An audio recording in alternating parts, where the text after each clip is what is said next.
Good morning మ్యాగజైన్కి స్వాగతం. ప్రముఖ దినపత్రికలు వస్తున్న వార్తలు వెనకాల జరుగుతున్న పరిణామాలు చూద్దాం. ఈనాడు చూస్తే జత్వాని అక్రమ అరెస్ట్ కేసులో ముగ్గురు ఐపీఎస్లపై వేటు.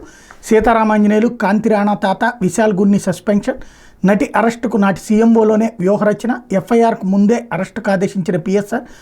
విమాన టికెట్లు కొని ముంబై పంపిన కాంతి రాణా. దర్యాప్తుల ప్రాథమిక సూత్రాలు విస్మరించిన గున్ని. డీజీపీ సమగ్ర నివేదిక. ఒకే కేసులో ముగ్గురు ఐపీఎస్ల సస్పెన్షన్ రాష్ట్ర చరిత్రలో తొలిసారి. ముంబైకి చెందిన సినీ నటి కాదంబరి జత్వాని అక్రమ అరెస్టు వ్యవహారంలో ముగ్గురు జగన్ భక్త ఐపీఎస్ అధికారులపై వేటు పడింది. నాటి intelligence DG P Seetharamanjaneyulu, Vijayawada police commissioner Kanthi Rana Tata, deputy police commissioner Vishal గున్నెలను ప్రభుత్వం సస్పెండ్ చేసింది. గత ప్రభుత్వంలో ముఖ్య నేతకు సన్నిహితులైన పారిశ్రామికవేత్తను కాపాడేందుకు ఒక మహిళను ఆమె కుటుంబాన్ని అక్రమ కేసులో ఇరికించి అడ్డగోలుగా వ్యవహరించిన పాపానికి ఫలితం ఇది. ఒకే కేసులో ముగ్గురు ఐపీఎస్ అధికారులు ఒకేసారి సస్పెండ్ కావడం రాష్ట్ర చరిత్రలో ఇదే మొదటిసారి. నటి అరెస్టుకు ముఖ్యమంత్రి కార్యాలయంలోని కుట్రకు పథకరచన చేసినట్టు తేలింది. ఎన్టీఆర్ జిల్లా ఇబ్రహీంపట్నం పోలీస్ స్టేషన్లో నమోదైన కేసులో ఈ ముగ్గురు ఐపీఎస్ల నిబంధనలకు విరుద్ధంగా వ్యవహరించారని, అధికార దుర్వినియోగంతో పాటు తీవ్ర దుష్ప్రవర్తనకు పాల్పడ్డారని డీజీపీ ద్వారకా తిరుమలరావు ప్రభుత్వానికి సమగ్ర నివేదిక ఇచ్చారు. ఈ కేసులో సాక్షులు, సహచరులను ప్రభావితం చేయగల సామర్థ్యం ఉన్న వీరు ఆధారాలను ధ్వంసం చేసేందుకు ప్రయత్నించారని, అందులో భాగంగా ముంబైకి కూడా వెళ్లారని పేర్కొన్నారు. డీజీపీ నివేదికను పరిగణలోకి తీసుకుని ముగ్గురిని సస్పెండ్ చేస్తూ సీఎస్ నీరబ్ కుమార్ ప్రసాద్ ఆదివారం వేర్వేరు ఉత్తర్వులు ఇచ్చారు. ప్రభుత్వ అనుమతి లేకుండా హెడ్ క్వార్టర్స్ విడిచి వెళ్లొద్దని ఆదేశించారు. డీజీపీ నివేదికలోని కీలకాంశాలు ఇవి. విజయవాడ సిపి కాంతి రాణా తాత, డీసీపీ విశాల్ గున్నెలు 2024 జనవరి 31న నాటి ఇంటెలిజెన్స్ డీజీ సీతారామాంజనేయులు సీఎంఓకి పిలిచి మాట్లాడారు. ముంబైకి చెందినటువంటి సినీ నటి కాదంబరి జత్వానీని అరెస్ట్ చేయాలని చెప్పారు. అప్పటికే ఆమెపై ఎలాంటి కేసు లేదు. ఫిబ్రవరి 2న ఉదయం 6:30కి ఆమెపై కేసు నమోదైన రికార్డులు సూచిస్తున్నాయి. అంటే కేసు నమోదుకు ముందే ఆమె అరెస్టుకు పిఎస్ఆర్ ఆదేశాలు ఇచ్చినట్టు స్పష్టమవుతుంది. ఆయన తన హోదా అధికారాన్ని ఉపయోగించి అసంపూర్తి సమాచారం ఆధారంగా కేసు నడిపించడం, పరిశీలన లేకుండానే దర్యాప్తును వేగవంతం చేయడంలో కీలక పాత్ర పోషించారు. ఇది కుమ్మక్కు, అధికార దుర్వినియోగమే. విధి నిర్వహణలో తీవ్ర దుష్ప్రవర్తనకు పాల్పడ్డారు. డీజీ చెప్పిన నోటి మాటతో నాటి సిపి కాంతి రాణా బాధ్యతారహితంగా వ్యవహరించారు. కాదంబరి అరెస్టుకు ఆదేశించడంతో పాటు ఎఫ్ఐఆర్ నమోదుకు ఒక రోజు ముందే విమాన టికెట్లు బుక్ చేయించడంలో కాంతి రాణా పాత్ర ఉంది. కేసు విచారణ పర్యవేక్షించడంలో ఘోరంగా విఫలమయ్యారు. ఫిర్యాదును సమగ్రంగా పరిశీలించకుండా, ప్రాథమిక విచారణ చేయకుండానే జత్వానీని అరెస్ట్ చేయాలని జనవరి 31న అధికారులకు ఆదేశాలు ఇచ్చారు. సంబంధిత అధికారులు ముంబై వెళ్లేందుకు విమాన టికెట్లు ఏర్పాటు చేయాలని తన సిపికి సూచించారు. పోలీస్ బృందాన్ని ఏర్పాటు చేసి నిందితుల అరెస్టుకు ఇతర రాష్ట్రానికి పంపే ముందు రాతపూర్వక ఆదేశాలు ఇవ్వలేదు. ఫారెన్ పాస్పోర్ట్, విమానంలో వెళ్లేందుకు అనుమతి లేదు. కాంతి రాణా మౌఖిక ఆదేశాలతో ఆయన సీసీ, నాటి DCP Vishal Gunni, ADCP Ramanamurthy, inspector Sridhar, SI షరీఫ్లకు ఫిబ్రవరి 1న ప్రయాణానికి విమాన టికెట్లు బుక్ చేశారు. అప్పటికి జత్వానికి వ్యతిరేకంగా ఎఫ్ఐఆర్ నమోదు కాలేదు. కమిషనర్ సూచనల మేరకు సీసీ తర్వాత ఇబ్రహీంపట్నం సీఐ సత్యనారాయణ, ఆర్ఎస్ఐ ఏ దుర్గాదేవి, కానిస్టేబుల్ మౌనిక, రమేష్, గీతాంజలి, రమ్యాలను కూడా విమాన టికెట్లు తీసుకున్నారు. ఇంటెలిజెన్స్ డీజీ చెప్పారన్న ఏకైక కారణంతో కేసు పూర్వాపరాలు పరిశీలించకుండా హడావిడిగా ముంబై వెళ్లి జత్వానీని అరెస్ట్ చేసి నా డీసీపీ విశాల్ గున్ని విధి నిర్వహణలో ఘోరమైన దుష్ప్రవర్తనకు పాల్పడ్డారు. కేసును సరిగా విచారించడంలో విఫలమయ్యారు. ఫిబ్రవరి 2 ఉదయం 6:30కి ఎఫ్ఐఆర్ రిజిస్టర్ అయింది. ముందే నిర్ణయించుకున్నట్టుగా ఉదయం 7:30కు ఉన్నతాధికారుల నుంచి రాతపూర్వక ఆదేశాలు. ప్రయాణానికి విదేశీ పాస్పోర్ట్ లేకుండానే ఆయన ముంబై బయలుదేరారు. డీజీసీపీ ఆదేశాలతో ఆయన ఈ చర్యలకు ఉపక్రమించినట్టు స్పష్టమవుతోంది. అధికారిక పనిపై ముంబై వెళ్లిన గున్ని ఎలాంటి టీఏ, రవాణా బత్యం క్లెయిమ్ చేయలేదు. అరెస్ట్ అయిన వ్యక్తులకు వివరణ ఇచ్చే అవకాశం ఇవ్వలేదు. నటి అరెస్టుకు ముందు ఎలాంటి విచారణ చేయలేదు. సరైన సాక్ష్యాలు, డాక్యుమెంటరీ ఆధారం లేకుండా ఎఫ్ఐఆర్ నమోదైన కొద్ది గంటల్లోనే వ్యవహారం అంతా నడిపించారు. ఇది దర్యాప్తులో ప్రాథమిక సూత్రాలను విస్మరించడమే తప్ప మరొకటి కాదు అన్నటువంటి డీజీపీ నివేదిక ఆధారంగా ఈ చర్యలు తీసుకున్నారు. లేకపోతే కేజ్రీవాల్ రాజీనామా అస్త్రం 2 రోజుల తర్వాత వైదొలుగుతా. మధ్యంతర ఎన్నికలకు వెళ్తా. ఢిల్లీ సీఎం సంచలన ప్రకటన. డ్రామాగా వివరించిన బీజేపీ. మద్యం కుంభకోణం కేసులో అరెస్ట్ అయి కొన్ని నెలల పాటు జైల్లో ఉండి ఇటీవల విడుదలైన ఆమ్ ఆద్మీ పార్టీ అధినేత ఢిల్లీ ముఖ్యమంత్రి అరవింద్ కేజ్రీవాల్ సంచలన నిర్ణయం తీసుకున్నారు. ముఖ్యమంత్రి పదవికి రాజీనామా చేస్తున్నానని బాంబు పేల్చారు. ప్రజలు తనకు సర్టిఫికెట్ ఇచ్చేంత వరకు ముఖ్యమంత్రి పదవిలో ఉండబోనని స్పష్టం చేశారు. 2 రోజుల తర్వాత దిగిపోయి మధ్యంతర ఎన్నికలకు వెళ్లి ప్రజల్లో తన విశ్వసనీయతను పరీక్షించుకుంటానని ప్రకటించారు. కేజ్రీవాల్ గత శుక్రవారమే తిహార్ జైలు నుంచి విడుదలయ్యారు. అయితే కేజ్రీవాల్ ప్రకటన బీజేపీ డ్రామాగా అభివర్ణించింది అన్నట్టు వార్తను హైలైట్ చేశారు. లేకపోతే ఆక్రమణల అంతు చూస్తాం. చెరువులు, కాలువలపై అక్రమ నిర్మాణాల తొలగింపులకు ప్రత్యేక చట్టం. తెలంగాణలోని హైడ్రా తరహాలోని రాష్ట్రంలోని వ్యవస్థ. బుడమేరు వరదలకు వైకాపా ప్రభుత్వమే నిర్లక్ష్యమే కారణం. ఈనాడు ఇటు ముఖాముఖిలో పురపాలక శాఖ మంత్రి నారాయణ.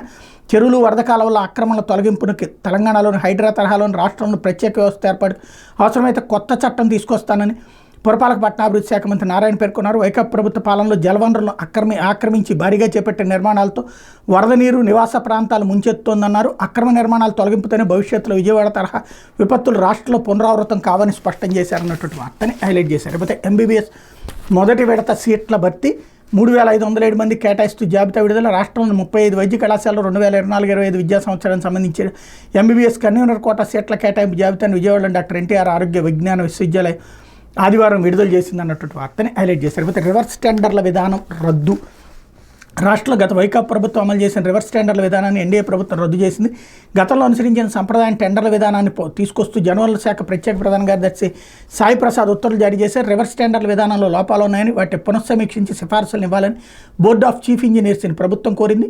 బీఓసీఈ తన సిఫార్సులను ప్రభుత్వానికి ఇటీవల నివేదించింది. వాటిని పరిశీలించిన అనంతరం రివర్స్ టెండర్ ప్రక్రియ స్థానంలో పాత టెండర్ విధానాన్ని అమల్లోకి తెస్తూ నిర్ణయం తీసుకున్నట్టు ఉత్తర్వులో పేర్కొన్నారన్నట్టు వార్తని హైలైట్ చేశారు. లేకపోతే సాక్షి వచ్చేటప్పటికి ఊడ్చేసింది చెరువుల్లా పొలాలు, కనుచూపు మేర ఇసుక మేటలే, నోటికాడ ముద్ద నేలపాలు, ఆవిరైన ఆశలు, కృష్ణా లంకల్లో కన్నీళ్లు, ముంచేసిన బుడమేరు, ఏలేరు వరదతో కకావికలం, వరుసగా వర్షాలు వరదలతో ఉభయ గోదావరి అతలాకుతలం, ఉత్తరాంధ్రలో నాగావళి వంశధార విశ్వరూపం, 25,000 ఎకరాల్లో పంట నష్టం, రహదారుల పరిస్థితి దారుణం, ఇసుక మేటలు తొలగించాలంటే రైతన్నలపై ఎకరాకు 20,000కు పైగానే భారం, నష్టంపై సర్కారు ప్రాథమిక అంచనా 5.93 లక్షల ఎకరాలే, వాస్తవానికి అంతకు మించి నష్టం, ఎకరాకు 10,000 ఏకాడికి, ఆదుకోకుంటే రబీ వేయలేమంటున్న రైతులు, ఖరీఫ్లో తగ్గనున్న ప్రధాన పంటల దిగుబడులు, పచ్చనేతలకు అనుసరణలోనే పంట నష్టం అంచనాలు అన్నటువంటి వార్తని హైలైట్ చేశారు. మరోవైపు ఫర్నిచర్ పరిశ్రమ వరదార్పణం, విజయవాడలో ముంపు ప్రాంతాలు 310 ఫర్నిచర్ షాపులకి కోలుకోలేని నష్టం, తడిసి ముద్దైన కోట్ల విలువైన సామాగ్రి, అలాగే సూక్ష్మజీవుల దండయాత్ర అంటూ ముంపు ప్రాంతాలు బ్యాక్టీరియా, వైరస్, ఈస్ట్, శిలీంధ్రాల దాడితో బెంబేలు, ఇన్ఫెక్షన్ల బారిన వరద బాధితులు అన్నటువంటి వార్తని హైలైట్ చేశారు. మరోవైపు మెడికల్ కాలేజీల ప్రైవేటీకరణ మానుకోండి, సీఎం చంద్రబాబుకి వైఎస్ జగన్ హెచ్చరిక, ఆ మాటను స్కాములు చేయడం విరమించుకోకపోతే ప్రజాగ్రహం తప్పదు, పాడేరు కాలేజీని 50 సీట్లకే పరిమితం చేయడం ఏంటి, పులివెందుల కాలేజీకి 50 సీట్లు మంజూరు చేస్తే వద్దండం ఏంటి, తక్షణమే ఎన్ఎంసీకి రాసిన లేఖను వెనక్కి తీసుకోవాలి, ఇబ్బందులు లేకుండా మేము సీట్లు భర్తీ చేస్తున్న రాద్ధాంతం, అధికారంలోకి వస్తే మొత్తం సీట్లన్నీ ఫ్రీ అన్నారు, తీరా గద్దెనెక్కాక ఏకంగా కాలేజీలను అమ్మేస్తున్నారు, ఇది ఏరు దాటాక తెప్ప తగలేయడం కాదా, ప్రభుత్వ వైద్యం బాగుంటేనే ప్రైవేట్లో రేట్లు తక్కువ ఉంటాయి, పేదలకు ఉచితంగా మంచి వైద్యం అందకూడదా అంటూ జగన్ చేసినటువంటి జగన్ వేసిన ప్రశ్నల్ని హైలైట్ చేశారు. పోతే ఖజానా దోపిడీకి లైన్ క్లియర్, రివర్స్ టెండరింగ్ విధానాన్ని రద్దు చేస్తూ ప్రభుత్వం ఉత్తర్వులు, ఇక పాత పద్ధతిలోనే వసూలుకు టెండర్లు నిర్వహించాలని ఆదేశం, పనులకి టెండర్లు నిర్వహించాలని ఆదేశం, 2014-19 మధ్య తరహాలోనే ఖజానా దోచేసేందుకు సిద్ధం, మంచి పనులను రద్దు చేయడమే లక్ష్యంగా సర్కార్ అడుగులు, CBSE syllabus, English medium, TOEFL, SEB, పంటల బీమా, ఇలా ప్రజల మేలు చేసేవన్నీ రద్దు దిశగా చర్యలు, ఇది రద్దుల ప్రభుత్వంగా పేరుగాంచిన వ్యవస్థలు నిర్వీర్యం చేసి దండుకోవడమే ధ్యేయం అన్నటువంటి వార్తని హైలైట్ చేశారు. అయితే రెడ్ బుక్ కుట్ర, 3 ఐపీఎస్ల సస్పెన్షన్, నిబంధనలకు విరుద్ధంగా పిఎస్ఆర్ కాంతిరాణ విశాల్ గున్నేలపై సర్కారు వేటంటూ చంద్రబాబు ప్రభుత్వం అమలు చేస్తున్న రెడ్ బుక్ రాజ్యాంగం కక్ష సాధింపు చర్యలు పతాక స్థాయికి చేరుతున్నాయి. ఇందుకోసం పోలీస్ వ్యవస్థని భ్రష్టు పట్టించేందుకు బరితెగిస్తోంది. ఇందులో భాగంగానే 3 సీనియర్ ఐపీఎస్ అధికారులు పిఎస్ఆర్ ఆంజనేయులు, టీ కాంతిరాణ, విశాల్ గున్నేలను సస్పెండ్ చేస్తూ ఆదివారం 3 వేర్వేరు ఉత్తర్వులు జారీ చేసింది. వల వేసి బడాబాబును బురిడి కొట్టించే కేసులో నిందితురాలు కాదంబరి జత్వాన్ని అడ్డం పెట్టుకుని చంద్రబాబు దిగజారుడు రాజకీయాలకు తెరదీశారు. చంద్రబాబు ప్రభుత్వ కథా స్క్రీన్ ప్లే దర్శకత్వంలో సాగిన కక్ష సాధింపు కుట్ర కోసం ఏకంగా న్యాయస్థానం ఆదేశాలు బేఖాతరు చేయడమే కాదు, నిబంధనలను తొంగలో తొక్కారు. ఐపీఎస్ అధికారులకు వ్యతిరేకంగా ఒక్క ఆధారం కూడా చూపించకుండానే వారిని సస్పెండ్ చేయడం పట్ల పోలీస్ వర్గాలు విభ్రాంతి వ్యక్తం చేస్తున్నాయి. సాధారణంగా ప్రభుత్వ అధికారులపై ఫిర్యాదులు వస్తే విచారణ పాటించాల్సిన నిబంధనలు నిర్భీతిగా చంద్రబాబు సర్కార్ ఉల్లంఘించింది. సస్పెన్షన్కు గురైన 3లో పిఎస్ఆర్ ఆంజనేయులు డీజీ స్థాయి, కాంతిరాణ ఐజీ స్థాయి, విశాల్ గున్ని డీఐజీ స్థాయి అధికారులు. వారిపై ఫిర్యాదులు వస్తే వారికంటే ఉన్నత స్థాయి అధికారిని కానీ సమాన స్థాయి అధికారిని కానీ విచారణ బాధ్యతలు అప్పగించాలి. కానీ వారికంటే జూనియర్ అయిన ఎస్పీ స్థాయి అధికారిగా ఉన్న విజయవాడ డీసీపీ స్రవంతి రాయ్ని విచారణ అధికారిగా నియమించడం గమనార్హం. ఆమె కూడా నిబంధనలను పాటించకుండానే విచారణ తంతు ముగించారు. ఫిర్యాదు వచ్చిన 3 పోలీసు అధికారులు ఆమె కనీసం సంప్రదించనే లేదు, పైగా వారి నుంచి వివరాలు తెలుసుకునే ప్రయత్నం కూడా చేయలేదు. ఇక పిఎస్ఆర్ ఆంజనేయులు, కాంతిరాణ, విశాల్ గున్ని వాంగ్మూలాలు నమోదు చేయాలన్న కనీస నిబంధనలు కూడా పాటించకపోవడం విడ్డూరం. మరి స్రవంతి ఏ ప్రాతిపదికన విచారణ నిర్వహించారన్నది అందుబట్టడమే లేదు. ప్రభుత్వ పెద్దలు ఆదేశించినట్టుగానే ఏకపక్షంగా నివేదిక సమర్పించారని పోలీసు వర్గాలు వ్యాఖ్యానిస్తున్నాయి. వ్యవహారం అంతా విజయవాడ పోలీస్ కమిషనర్ రాజశేఖర్ బాబుకు అనుసరణలో సాగినట్టు స్పష్టమవుతుంది. విచారణ ప్రక్రియ సక్రమంగా నిర్వహించారా లేదా అన్నది డీజీపీ కూడా పరిశీలించనే లేదు. ప్రభుత్వ ముఖ్య నేత ఆదేశాల ప్రకారం 3 ఏకపక్షంగా సస్పెండ్ చేస్తూ ఆదేశాలు జారీ చేశారు. ఇదే కేసులో ఏసీపీ హనుమంతరావు, ఇబ్రహీపట్నం సీఏ సత్యనారాయణ కొన్ని రోజుల క్రితమే సస్పెండ్ చేశారు. వాస్తవానికి వల వేసి బడాబాబులను బురిడి కొట్టించడంతో పాటు కాదంబరి జత్వానిపై అనేక తీవ్రమైన అభియోగాలు ఉన్నాయి. తనపై యూపీలో కూడా పలు కేసులు ఉన్నాయని కాదంబరి జత్వానిని తన ఫిర్యాదులో పేర్కొనడం గమనార్హం. ఇక ఆమె కుక్కల విద్యాసాగర్ సంతకాలు పోర్జరీ చేసి ఆయన భూమిని అక్రమంగా విక్రయించేందుకు యత్నించారనడానికి కూడా ఆధారాలు ఉన్నాయి. డాక్టర్ కాకుండానే తనను తాను డాక్టర్గా ఆమె చెప్పుకున్నారు. బెయిల్ మంజూరు చేస్తూ న్యాయస్థానం విధించిన షరతులకు లోబడి తాను ఇబ్రహీంపట్నంలో 2 నెలల పాటు ఉన్నానని ఆమె తన పిటిషన్లో అంగీకరించారు.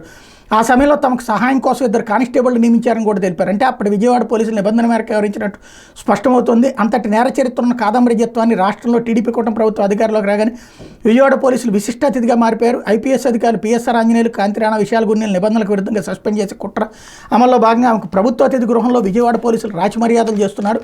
నిజానికి టీడీపీ అధికారంలోకి వచ్చాక రాష్ట్రంలో యథేచ్ఛగా సాగుతున్న మహిళలు, బాలికల అత్యాచారాలపై కూడా ఏమాత్రం స్పందించిన పోలీసులు కాదంబరి విషయంలో అత్యుత్సాహంతో వ్యవహరించారు. గతంలో ఆమె ఇచ్చిన ఫిర్యాదు పూర్తిగా తప్పుల తడగ్గా ఉందని నెల క్రితం పోలీసులు గుర్తించారు. దీంతో ఆమెతో తాజాగా మరో ఫిర్యాదు ఇప్పించడం గమనార్హం. రెండోసారి ఇచ్చిన ఫిర్యాదు ఆధారంగానే ఎఫ్ఐఆర్ నమోదు చేశారు.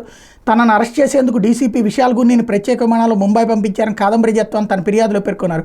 కానీ విశాల్ గున్నీ తత్వాలు సాధారణ విమానంలోనే ముంబై వెళ్లారని, విమాన టికెట్లు ముందు రోజు బుక్ చేశారని పోలీసులు ఎఫ్ఐఆర్లో పేర్కొన్నారు. అంటే ప్రభుత్వ పెద్దలకు కక్ష సాధింపు కుట్రలో విజయవాడ పోలీసులు పాత్రదారు, భాగస్వాములుగా వ్యవహరిస్తున్నారని స్పష్టం. వల కేసుకు సంబంధించిన నిందితురాలి విషయంలో పోలీసు వ్యవస్థ స్థాయిని రాష్ట్ర ప్రభుత్వం దిగజారుస్తోందని పరిశీలకులు భావిస్తున్నారు. రాష్ట్ర ప్రభుత్వ నిబంధనలకు విరుద్ధంగా ఏకపక్షంగా తనను సస్పెండ్ చేయడంపై పరిపాలనా ట్రిబ్యునల్ క్యాట్ను ఆశ్రయించాలని పిఎస్ఆర్ ఆంజనేయులు, కాంతి రాణా విశాల్ గున్ని భావిస్తున్నట్టు సమాచారం అంటూ మరోవైపు ఏకపక్షంగా సస్పెన్షన్ ఉత్తర్వులు అంటూ పిఎస్ఆర్ ఆంజనేయులు, కాంతి రాణా విశాల్ గున్నీలను సస్పెండ్ చేస్తూ జారీ చేసిన ఉత్తర్వులు అందుకు ఒక్క ఆధారాన్ని కూడా ప్రభుత్వం చూపించలేదు. ముంబై నటి కాదంబరి జత్వాన్ని నిబంధనలకు విరుద్ధంగా అరెస్ట్ చేసినందునే సస్పెండ్ చేస్తున్నట్లు తెలిపింది. కానీ ఆమె అరెస్ట్ ఎలా అక్రమం అనేందుకు ఒక్క ఆధారాన్ని కూడా చూపించలేదు. ఎందుకంటే కాదంబరి జత్వాన్ని అరెస్ట్ అంశంలో ఈ ఏడాది ఫిబ్రవరిలో అప్పటి విజయవాడ పోలీసు అధికారులు నిబంధనల మేరకు వ్యవహరించారు. అది ఎట్లాగంటే విజయవాడ న్యాయస్థానం నుంచి సెర్చ్ వారెంట్ తీసుకుని మరి పోలీసులు ముంబై వెళ్లారు.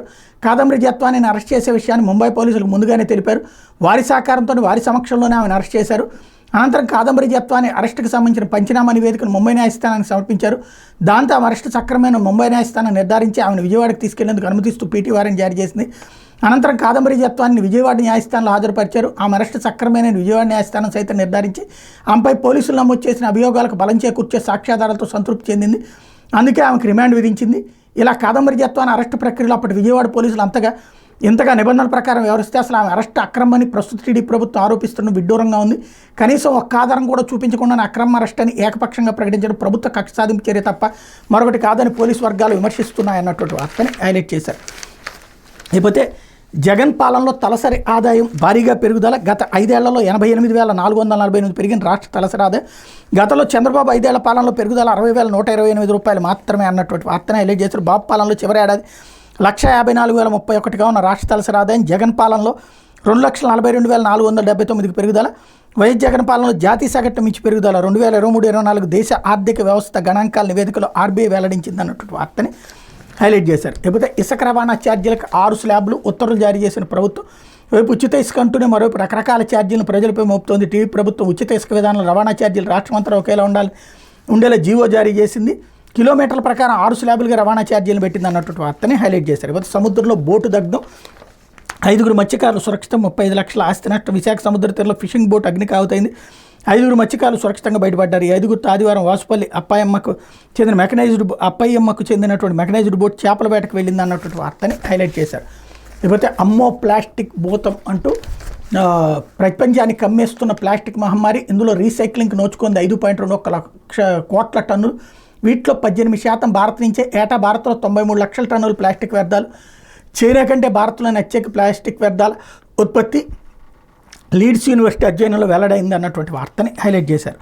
ఇకపోతే రాకా పోకా డోలీ మీదే అంటూ కనీస రహదారి వంతెన సౌకర్యం లేకపోవడంతో మృతదేహాన్ని డోలీ కట్టి మోసుకెళ్లిన ఘటన ఆలస్యంగా వెలుగు చూసింది. అల్లూరు సీతారామరాజు జిల్లా పాడేరు మండలం దేవాపురం పంచాయతీ తుమ్మలపాలెనికి చెందిన గాదె నాగరాజు వారం కిందట అనారోగ్యానికి గురయ్యాడు. ఆసుపత్రికి వెళ్దామంటే గ్రామానికి 3 కిలోమీటర్ల దూరం ఉన్న కానుగు చెట్టు గడ్డ పొంగి ప్రవహిస్తుంది. దానిపై వంతెన లేదు. దీంతో గడ్డ ఉధృతి తగ్గాక కుటుంబ సభ్యులు గ్రామస్తులు డోలీ కట్టి గడ్డ దాటించి విశాఖ కేజీహెచ్కి తరలించగా శనివారం మృతి చెందాడు. దీంతో మృతదేహాన్ని అంబులెన్స్ ద్వారా కానుగు చెట్టు గడ్డ వద్దకు తీసుకొచ్చారు. మళ్లీ డోలీ కట్టి నడుము లోతులో ఉన్న గడ్డ దాటించి 3 కిలోమీటర్ల మేర కాలినడకన ప్రయాణానికి తీసుకెళ్లారన్నటువంటి వార్తని హైలైట్ చేశారు. లేకపోతే ఆంధ్రజ్యోతి వైపీఎస్లపై వేటు అంటూ పిఎస్ఆర్ కాంతి రాణా విశాల్ గున్ని సస్పెన్షన్, ముంబై నటికి జత్వాని కేసులో సంచలనం అన్నటువంటి వార్తని హైలైట్ చేశారు.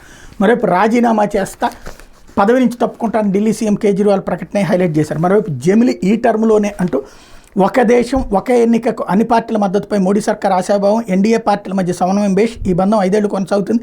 త్వరలోనే జనాభా లెక్కల సేకరణ కులగణనపై ఇంకా నిర్ణయించలేదు అని ప్రభుత్వ వర్గాలు వెల్లడించినాయి అన్నటువంటి వార్తని హైలైట్ చేశారు. అయితే వైద్య కళాశాలలపై విషం. నిర్మాణానికి ఒక్క పైసా కేటాయించిన జగన్ ప్రభుత్వం 4 ఏళ్లలో 4వ వంతు పనులు పూర్తి చేయలేదు. ఇప్పుడు మెడికల్ కాలేజీలు సీట్లపై తప్పుడు ప్రచారం, విపక్షంలో అబద్ధాలను నమ్ముకున్న మాజీ సీఎం, విద్యార్థులకు అన్యాయం అంటూ మొసలు కన్నీరు, గతంలో తమ ప్రభుత్వం చేసిన తప్పిదాలను కూటమి ప్రభుత్వంపైకి నెట్టేందుకు యత్నాలు, పీజీ సీట్ల నిధులు కాలేజీ నిర్మాణాలకు మళ్లింపు, జగన్ నిర్వాకంతో ఆ సీట్లు నిలిచిపోయే ప్రమాదం, 25% పలుకు 16% బిల్లులు చెల్లింపు, అవి నాబార్డు కేంద్ర నిధులతో చెల్లించి డబ్బాలు, కాంట్రాక్ట్ సంస్థలకు 674 కోట్ల బకాయిలు, పనులు నిలిపేసిన సంస్థలు అడ్మిషన్లు నిలిచిపోవడానికి ఇదే కారణం అన్నటువంటి వార్తని హైలైట్ చేశారు. మామూలుగా కొంచెం కామన్ సెన్స్, కొంచెం రాష్ట్రం పట్ల చిత్తశుద్ధి, ఇందులో రాజకీయ శుద్ధి తప్పించి చిత్తశుద్ధి ఏం లేదు. ఇప్పుడు కేంద్ర ప్రభుత్వ సంస్థలు బోల్డ్ అని ప్రకటించారు 12, వాటికి బిల్డింగులు ఉన్నాయా, లేకుండానే క్లాసులు నడుస్తున్నాయా? అట్లాంటిది ఇక్కడ బిల్డింగులకు సంబంధించిన అండర్ కన్స్ట్రక్షన్లో ఉంటే దానికి సంబంధించిన ఆల్టర్నేటివ్ అన్న సెట్ చేసుకుని ముందు మనం తీసుకోవచ్చు. కాలేజీలు వచ్చే వాటిని, నోటికొచ్చిన వాటిని, మొద్దొచ్చినటువంటి దాన్ని ఊసేస్తున్నాం. పైగా దాన్ని సమర్థింపుతో కూడినటువంటి వాళ్ళు అప్పట్లో ఏంటది 25% పనులకు 16% బిల్లులు చెల్లింపు. మరి ఇది అంటే 25%లో 16 అంటే ఇంకా కట్టాల్సింది ఆఫ్టర్ ఆల్ 9%. దానికి ఇంకేంటి బాధ అసలు? రెండవది అండర్ కన్స్ట్రక్షన్లో ఉన్నాయి. కన్స్ట్రక్షన్ నువ్వు కంటిన్యూ చేయాలి కదా. అమరావతి మరి కంటిన్యూ చేయలేదు, జగన్మోహన్ రెడ్డి దుర్మార్గుడు అని చెప్పినే కదా 5 ఏళ్ళు చెప్పింది. మరి ఇప్పుడు మెడికల్ కాలేజీలు మధ్యలో వదిలేస్తే మరి దాన్నే ఉంటారు, సీట్లను వదిలేస్తే ఏమంటారు? దాన్ని సమర్థిస్తూ వార్తలు రాయడం అన్నట్టుంది. అంటే వార్త అనేది మా ఇష్టం వచ్చినట్టు తప్పించి, మేము ఏ రాజకీయ పార్టీకి డబ్బా కొడితే ఆ రాజకీయ పార్టీ కోసం తప్పించి నిజంగా ప్రజల పట్ల కమిట్మెంట్ ఉండదు, చిత్తశుద్ధి ఉండదు అనడానికి సజీవ సాక్ష్యమైనటువంటి వార్తలు ఇవి. ఇంతకు మించి ఈ రాష్ట్రాన్ని ఎవడు నాశనం చేయక్కర్లేదు, మీడియానే నాశనం చేస్తోంది. ఇక్కడ ఇకపోతే అవినీతికి కానీ పరారంటూ గనుల వెంకటరెడ్డి విదేశాలకు ప్రభుత్వ ఆలస్యమే కారణం, ఇసుక అక్రమాల్లో జూన్ 7న బదిలీ వేటు, మధ్యలో తన సస్పెన్షన్పై హైకోర్టులో పిటిషన్ వేయడానికి రాక వెంటనే తిరిగి హైదరాబాద్కు, తర్వాత 3 రోజులకు ఏసీబీ కేసు, ఇప్పుడు గాలిస్తున్న ప్రయోజనం శూన్యం, అన్నీ తెలుసుకునే దర్జాగా విదేశాలకు వెళ్ళిపోయారన్నటువంటి వార్తని హైలైట్ చేశారు. ఇకపోతే వెంకటరామిరెడ్డిని కాపాడుతున్నది ఎవరు? వైసీపీ వీర విధేయుడికి సచివాలయం నుంచి రక్షణ, గతంలోనూ సస్పెన్షన్ ఎత్తివేతకు ప్రతిపాదన, బయటకు పొక్కడంతో అభియోగాలకు ఆదేశం, 10 రోజులు వివరణ ఇవ్వకుంటే చర్యలని హెచ్చరిక, ఆ గడువు కూడా ముగిసి 15 రోజులైంది, అయినంతవరకు ఎలాంటి చర్యలు లేవంటూ అతను ఎవరో కాపాడుతున్నాడు. ఇప్పుడు ఏంటంటే చంద్రబాబు గారికి ఒక ఎజెండా వీళ్ళు సృష్టిస్తున్నారు, ఎవరెవరిని యాక్షన్ తీసుకోవాలి, ఎవరెవరి మీద యాక్షన్ తీసుకోకపోతే ఊరుకోమన్నటువంటిది. కార్యకర్తల కంటే కూడా, కార్యకర్తలకు కూడా ఆ ఫీలింగ్స్ ఏం లేవు. ఇది డైరెక్ట్గా పత్రికల యొక్క ఆలోచనకు అనుగుణంగా వార్తలు నడిపేటటువంటి ఒత్తిడి చేస్తున్నారు చంద్రబాబు ప్రభుత్వం మీద. చంద్రబాబే ఒత్తిడికి గురవుతున్నటువంటి పరిస్థితి అయితే ఉంది. ఇప్పుడు ఈ అధికారులందరూ ఏది వైపీఎస్లు వీళ్ళైతే రేపు పొద్దున ఇప్పుడున్న అధికారులందరూ టీపీఎస్లు అవుతారా, తెలుగుదేశం పోలీస్ సర్వీస్ అవుతారా? కాబట్టి ఇక్కడ ఏంటంటే ఎవరు అధికారులు ఉంటే వాళ్ళ మాట వింటారు. కానీ ఇక్కడ సమస్య నిజాయితీగా ఉన్నట్ట. ఇప్పుడు ఇదివరకు ఏబి వెంకటేశ్వరరావుని సస్పెండ్ చేస్తే అది దారుణం, కక్ష సాధింపు. ఇప్పుడు వీళ్ళని సస్పెండ్ చేస్తే జెన్యూన్. అప్పుడు ఏబి వెంకటేశ్వరం సస్పెండ్ చేయడం కరెక్ట్ అని సాక్షి రాసుకొస్తే వీళ్ళు దారుణం అని రాసుకొచ్చారు. ఇప్పుడు ఓన్లీ రివర్స్. అంటే బేసిక్గా వార్తలాగా రాయడం మానేసాం. మనకు అనుగుణంగా మనం ఏ పార్టీని నెత్తిన పెట్టుకుంటాం ఆ పార్టీకి అనుగుణంగా వార్తలు రాసుకుంటాం అన్నది ఇక్కడ స్పష్టంగా కనబడేటటువంటిది. కాకపోతే పత్రికల్లో వస్తే అది నిజమేనని నమ్మేటటువంటి ప్రజల యొక్క అమాయకత్వాన్ని ఇక్కడ వీళ్ళు అస్త్రంగా ఎంచుకుంటున్నారు. లేకపోతే త్వరలో ఆపరేషన్ బుడమేరు అన్నటువంటి వార్తని ఇక్కడ హైలైట్ చేశారు. మరోవైపు ప్రతి ప్రశ్నకు ఒకటే సమాధానం, నాకు తెలియదు, గుర్తులేదు. టీడీపీ కార్యాలయంపై దాడి కేసులో పోలీస్ కస్టడీలో నందిగం సురేష్, విచారణకు సహకరించడమైన ఆదివారం రాత్రి స్టేషన్లోనే నిద్ర అన్నటువంటి వార్తని హైలైట్ చేసి, ఏ ప్రశ్న అడిగినా ఒకటే సమాధానం, తెలియదు, గుర్తులేదు. టీడీపీ కేంద్ర కార్యాలయంపై దాడి కేసులో బాపట్ల వైసీపీ మాజీ ఎంపీ నందిగం సురేష్ పోలీస్ కస్టడీలో చెప్పిన మాట ఇది. విచారణకు ఆయన సహకరించలేదని తెలుస్తుంది. కేసులో ఆదివారం మంగళగిరి రూరల్ పోలీసులు ఆయన కస్టడీలో తీసుకున్నారు. వైద్య పరీక్షలు నిర్వహించి మధ్యాహ్నం 1 గంటకు రూరల్ సర్కిల్ కార్యాలయానికి తీసుకొచ్చారు. సురేష్ను చూసేందుకు ఆయన భార్య, పిల్లలు, బంధువులు, అంచెలు వచ్చినప్పటికీ పోలీసులు ప్రాంగణం వెలుపులే నిర్వహించారు. తొలి రోజు ఆదివారం సాయంత్రం 6 గంటల వరకు విచారణ కొనసాగింది. మంగళగిరి రూరల్ సీఐ కేసు దర్యాప్తు అధికారి వై శ్రీనివాసరావు పలు ప్రశ్నలు సంధించారు. గతంలో సురేష్ను పోలీసులు విచారించినప్పుడు టీడీపీ కేంద్ర కార్యాలయంపై దాడి జరిగిన రోజున తాను కూడా వెళ్ళానని, అయితే అది సరైన విధానం కాదని భావించి వెనక్కి వచ్చేసానని ఆయన తెలిపారు. అదే కోణంలో ఇప్పుడు కూడా పోలీసులు విచారణ చేపట్టారు. దాడి జరిగిన రోజు ఏ వాహనాల్లో వెళ్ళారు, ఏ ఫోన్లు ఉపయోగించారు వంటి ప్రశ్నలు అడిగినట్టు సమాచారం. అయితే పోలీసులు అడిగిన ఏ ప్రశ్నకు సురేష్ సరైన సమాధానం ఇవ్వలేదని తెలిసింది. సోమవారం కూడా విచారణ కొనసాగనుంది. న్యాయస్థానం ఆదేశాల మేరకు సురేష్ తరపు న్యాయవాది బాజీ గంగాధర్ రావుని విచారణ సందర్భంగా పోలీసులు అనుమతించారు. ఆదివారం రాత్రి ఆయన పోలీస్ స్టేషన్లో నిద్రించారు. టీడీపీ ఆఫీస్పై దాడి కేసులో నిందితుడు ఉన్న సురేష్ అరెస్ట్ భయంతో సెల్ ఫోన్ స్విచ్ ఆఫ్ చేసుకుని ఈ నెల 5వ తేదీని పారిపోయేందుకు ప్రయత్నించగా మంగళగిరి రూరల్ పోలీసులు హైదరాబాద్లో అరెస్ట్ చేసిన సంగతి తెలిసిందే. మంగళగిరి కోర్టులో హాజరుపరచగా న్యాయస్థానం 14 రోజుల పాటు రిమాండ్ విధించింది. నందిగం సురేష్ను విచారణ నిమిత్తం కస్టడీకి ఇవ్వాలని పోలీసులు న్యాయస్థానానికి విన్నవించారు. దీంతో న్యాయస్థానం 2 రోజుల పాటు పోలీస్ కస్టడీకి అనుమతి ఇచ్చింది. ఆదివారం నుంచి మంగళవారం 12 గంటల వరకు ఆయన పోలీస్ కస్టడీలో విచారణ ఎదుర్కొంటారన్నట్టు వార్తని హైలైట్ చేసి, ఇది దినపత్రికలో వచ్చిన వార్తలు వెనకాల జరుగుతున్న పరిణామాలు.